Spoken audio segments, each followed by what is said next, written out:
He needed their knowledge. What they'd learned.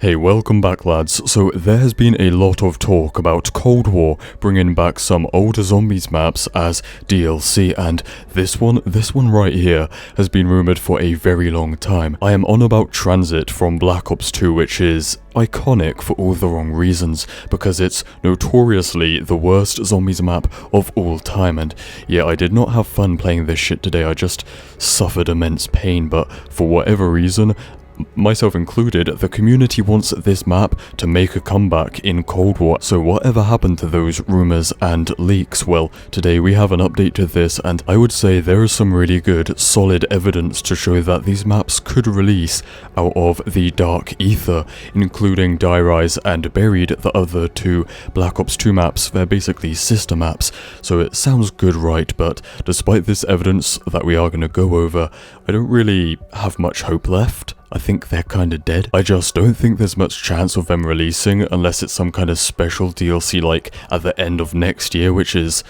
kind of far away because Treyarch have been teasing all the other DLC maps for Cold War, and it kind of seems like we're just going to get a regular scheduled 4 DLC at like about a 2 or 3 month interval.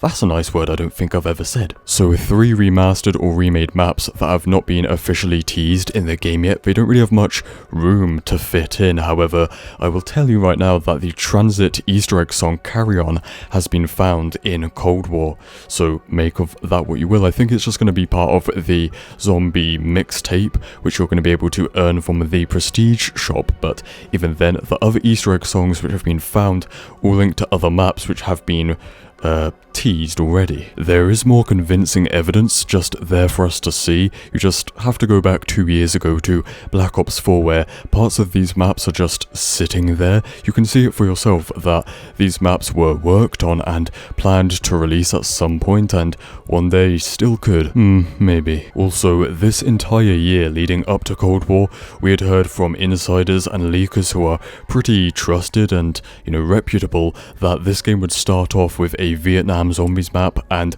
also a Tranzit remake or reimagining, and my voice is, I can feel it going, which came from the Gaming Revolution and DK Dynamite, who I personally trust on their insider info, and they also said that the Vietnam map would be kept back as DLC, and we're starting to see that happen now. So there has to be some truth. That information about the Tranzit map on day 1 has to come from somewhere. Earlier I said Tranzit is literally just pain, and so is Die Rise, the skyscraper map. So you might ask, why would we want these terrible maps to return? Well, they could really benefit from what Cold War is already doing and has done with Die Maschine, where we go back to an old map or an old location, but it's basically completely fixed or changed, so it is a new experience. And yeah, these maps would really fit that well, especially Tranzit, which is actually already based off of and on a Cold War conspiracy at the Hanford site, even though the map itself takes place in like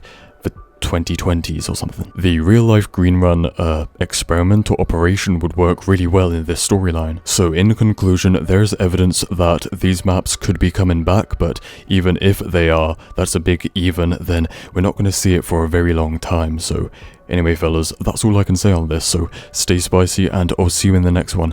Cheers.